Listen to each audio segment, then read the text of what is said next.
We might follow our reason, our instinct,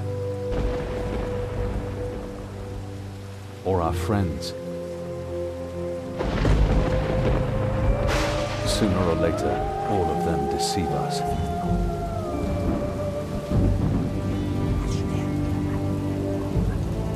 Trust no one, they say. Especially not yourself. We're catching up on a game that we first saw back at GDC, a game that I was very intrigued by because it's trying to do things a little bit differently than perhaps what you expect from sort of the strategy RPG sort of tactical game. Can you tell us a little bit what's been going on since March with this game?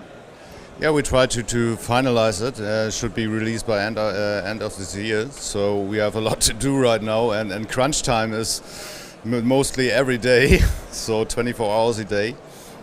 And we are really promised that some people really like the ideas we implemented. For example, the interactive objects and so on. And now we can present more stuff, and we have a lot of fun here. Yeah, because it really is it's a genre that in many ways has been standing a little bit still for years, and perhaps you're trying to change up that a little bit?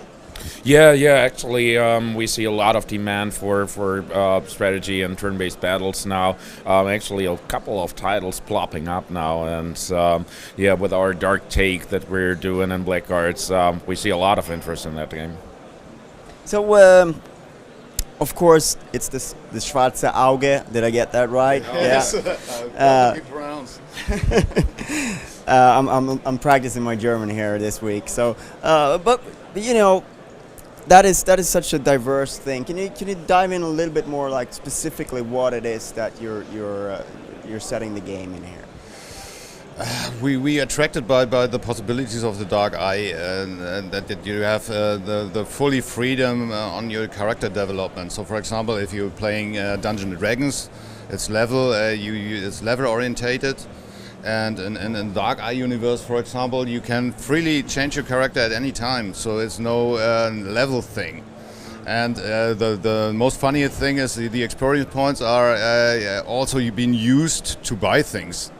So it's a crazy idea, but we really like it, and so we came up with the idea of this adventure, and we are a little bit crazy, as you know, maybe from our adventures. And our first opinion was okay. We had tried to make an RPG, yes, but no shiny heroes, please. And so we thought about the options, what we can do. So, and it was really crazy. After 30 beers each person, we decided we play with Blackguards. 30 beers, is that the magic number? That's just getting started, right? Yeah, it is a little bit of a different game for you guys. And do you find it like, do you reach out to a new fan base or existing fan base, or how do you deal with that? Actually, it's both of it. It is definitely a new fan base for our company as well. On the other hand, I mean, many guys in our team are super experienced role players and have already worked on projects like that. So it's just a logical evolution for Daedalic and for our narrative games to now get into a huge RPG universe.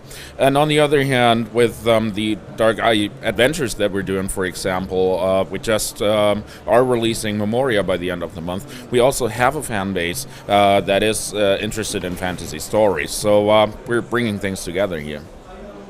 Exactly, that's coming. I know a colleague of mine was really raving about it. He felt it was the best game that Daedalic has done to date. He's reviewing it. So, is there any connections between the games other than sort of sharing a universe? Do you want to sort of introduce any little extras? It is. You will find Easter eggs within the game for sure, and you have more than 40 hours to find these things. The clock is ticking. And the clock is ticking, yeah. So obviously, you said you have a little ways to go. What's the What's been what is there to do now that you sort of?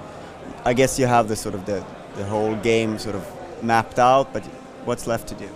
Left to do is finally the polishing, yes. Finding the AI bugs, for example.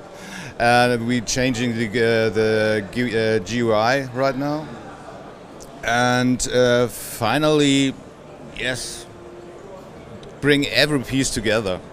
So it's working everything together, yes, but not in a perfect way. So we try to find the perfect way, as we do on our adventures as well. And that is the most time we spend on the adventures, for example, or on all other games we are made so far. So we are try to make the best out of it and try to deliver the best. And even if we slip something, but we try to get our best. So, if I remember correctly, there's no multiplayer, or have you been experiencing with that, or? No, as we started the game, it was pretty easy. So we had a decision to make. We start a new genre, yes, and yes, we're making multiplayer. No, it was a cheesy idea because as we started, we thought let's do not as much problems as we can produce by ourselves, and so let's say we concentrate on the single player part at the very first step.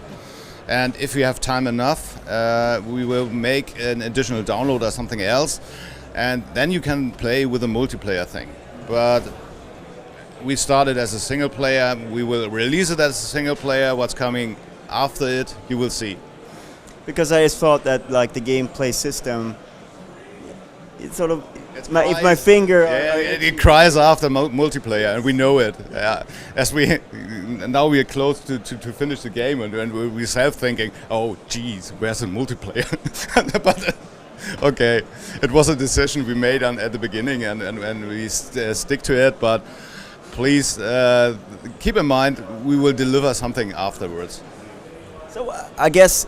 In a sense, when you look at Memoria things, it's not such a long step away from what you used to do. But do you feel like is this the start of Daedalic sort of expanding, broadening the vision and the scope of what you're doing?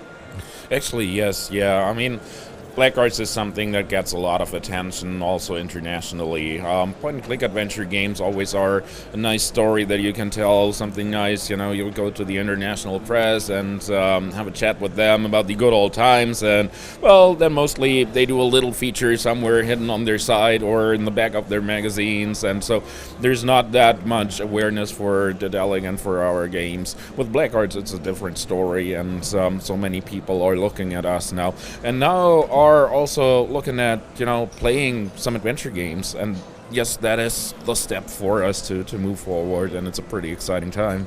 I think people read to sort of be educated that there are new adventure games to play, because people still play adventure games, but maybe they're playing the old ones, the ones they played. Yeah, but on the other hand side, it was really little funny since over 5 years we are producing adventure games right now, and then we try to start an RPG. And then everybody takes a look at the adventures we made in the last 5 years. So it was a little bit crazy. We thought, what's happened here? Well, I mean, the game industry works in mysterious ways. I'm sure we can all agree on that. Yeah, you're right. So you're aiming for the end of the year with this. It's PC and Mac, Linux. Well, it will be PC and Mac, and maybe some other platforms follow later. But we have no official details right now, so we must wait. Is that also something that you like to do, to move on to more platforms in the longer term?